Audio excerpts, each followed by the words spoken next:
Hey everybody, this is Eric Vasquez from Justice for Youth, and I just want to welcome you to our short video series that will provide some training to those of you who want to be mentors for our organization. I'm super privileged to just get to know you and work with you and empower you as a mentor to get next to these amazing young people. I want to thank you for just going through our processes.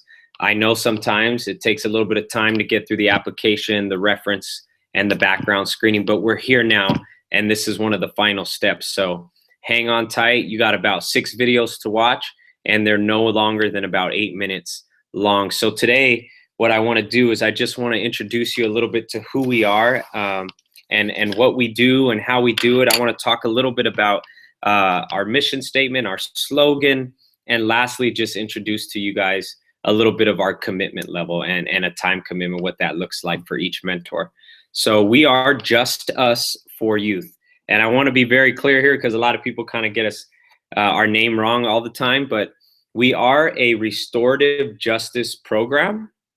And in light of that, we wanted to, develop a creative name. It was a little wordplay here, right? So our name is JUST US, the number 4 youth. So Just Us for Youth, Justice for Youth, right? It's a little play on words. So our mission is 3-part. We exist as a nonprofit to mentor at-risk youth.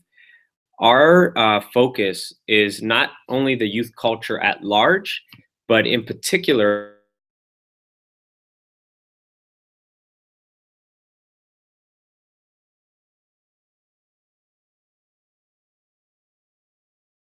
the ones that people are often giving up on and throwing the towel in on, the ones that are just kind of causing havoc on the school sites or with their teachers.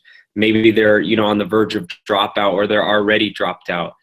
Maybe they got a lot of issues with defiance or gang affiliation, or there's some bona fide drug or alcohol issues. Those are the kids that we are really called to mentor. Okay, so we exist to mentor at-risk youth. We exist to impact their character. Whether it's a mentee, a youth coming through our organization work, or it's a community member or somebody that we're just rubbing shoulders with, our mission is to really impact the character of young people and any person who we come around. For example, some of the work we do on campuses through our On Point circles, our curriculum is all geared toward character development. When we are spending one-on-one times and doing visits with youth, we are always focusing and bringing it back to their character and personal growth. So it's very important to us that we focus on that. The last reason why we exist is to inspire. We want to inspire people like yourselves to invest in young lives. That's super important to us. We always are trying to advocate for youth and identify people like you, or maybe just remind community members how important their role is in the lives of the next generation, the young people coming up. So we inspire people to invest in their lives, and that's 2-part. Invest with time and their talents and their skills, and just being with that young person, but also invest financially. A lot of the kids that we serve are of lower socioeconomic status, and they just don't have the means to do some of the most basic things in life. So as a mentor, we will often have nights like Starbucks nights where we would ask that you would minimally at least sponsor one mentee for their drink. But if you're like me, I can do 5 of them. It's no biggie. 1 day a week, that's nothing. I'm a very generous person, and I really look forward to giving back to the young people in my community. And we may be thinking like, man, a Starbucks drink, how come they can't come up with it? Man, I know families that are scratching for basic, things. So a Starbucks drink, that's like a privilege for them, right? So yeah, we want to also invest financially. Sometimes that means, hey, a young student wants to go on this retreat. It's a $5, man. If you could sponsor your mentee, that would be awesome, right? So we want to inspire people like yourselves and other people who we get in contact with to really invest in their young lives. Our slogan for Justice for Youth is that we creatively connect to young people. We don't want to come soft, right? Especially with the population we serve. We want to creatively connect to their hearts. We want to get at them in their language. We want to speak into their context. We want to use the arts and media, and powerful talks and relationships to really dice through the hardness that's present in some of our young people's hearts, right? So how does that play out? Well, we might use a Google Hangout like we are now to provide some training or to engage with youth online. We might have a concert night like we did over the summer. We had a concert series where youth bands came out and they played, and we hosted shows and sponsored those events. Or when we're on campuses and running circles, we might have a little bit of art therapy where, you know, I might have a piece of paper or a blank canvas and I'll throw some kids some paint and I say, man, get your hands in it. And I want you to draw for me what your anger looks like. If you had to paint out, draw out, sketch out what your anger would look like, what would it look like? Go ahead and do that now, right? So we want to creatively connect to these youth. The last thing that I think is very important is for me to explain what we believe every young person needs. I say this everywhere I go. I say this when I'm running circles. I say this when I'm advocating for youth in the courts. I say this when I'm at an intervention for a teen with administrators from schools, is that every young person needs to be seen, heard, and believed in. And what we mean is every young person needs to be acknowledged. They need to know and be told that their lives matter. What we need to be able to communicate to young people is that their voices are heard, their opinions carry weight with us, and they have something to offer to the conversation, right? We don't want them to be quiet. We want to hear their voices. And the last thing is every young person needs to hear the words, I believe in you. Every young person needs to hear that. And on an ongoing basis, I say that to students every time I'm on a campus, every time I'm doing intervention, anytime I get a quiet moment with them, maybe when I'm taking them home from a mentor night. Hey, I believe in you, youngster. I know you got this, you know, with the right amount of support, you can do big things, man. We believe in you. I'm constantly preaching those messages. The last thing I really want to focus on is your time commitment being a mentor. And I want you to remember, being a volunteer is something a little bit different than being a mentor. Being a mentor is that next level kind of commitment. Being a mentor is saying, man, I'm going all in to accompany one or more students. And I'm going to talk about that value of accompaniment in the videos to come. But minimally, the time commitment for a mentor is 2 hours a week.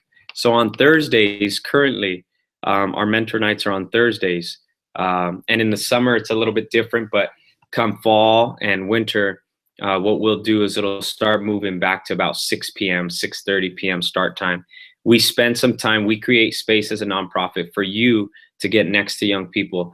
And we might have a Starbucks night. We might have a dinner that we host where, you know, they get a sense of a family unit where they can come and just grub with you face to face, break bread together. We might have a walk and talk at a local track where we're just having an emphasis on health and fitness.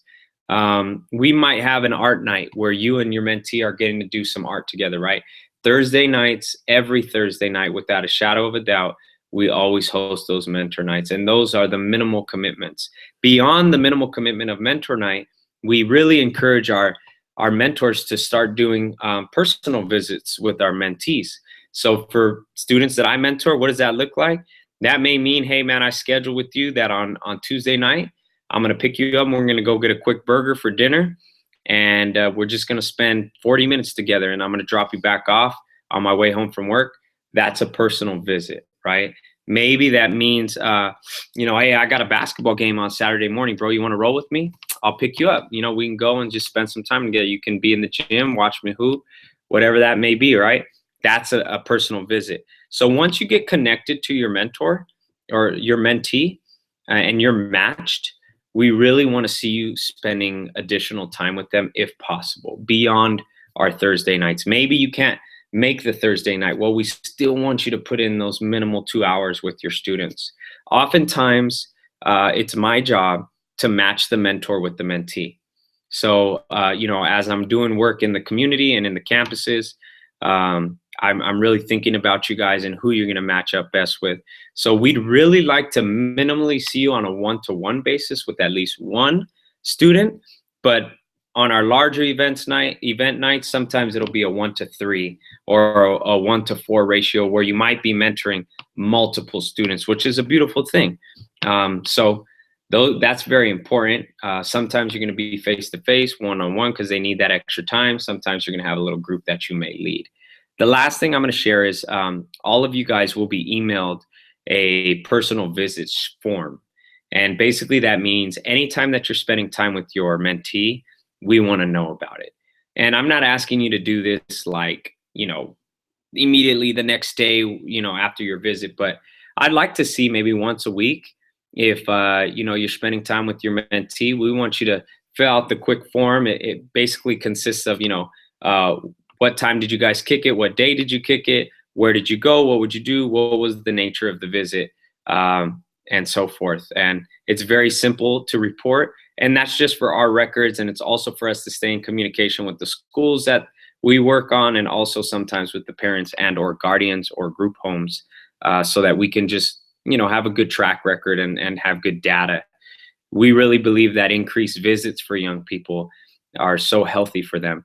They're coming from such dysfunction sometimes and unhealthy homes or living spaces. So the more time they spend with healthy individuals, the better for them. So real quick, just as a recap, we talked about our mission. We exist to mentor, impact, inspire. We talked about our slogan, Justice for Youth creatively connects to youth. We're really happy and proud to say that we are always coming up with new ways and staying in touch with their culture. And the last thing we talked about was the mentor commitment, how it's a 2-hour-a-week minimum, and how we'd love to see all mentors come out on Thursday nights. So you're going to watch 5 more videos. I'm super stoked that you guys are connected. And right when you're done with this, man, I'm going to be so pumped to see you getting next to your young person, okay? We'll talk to you guys soon.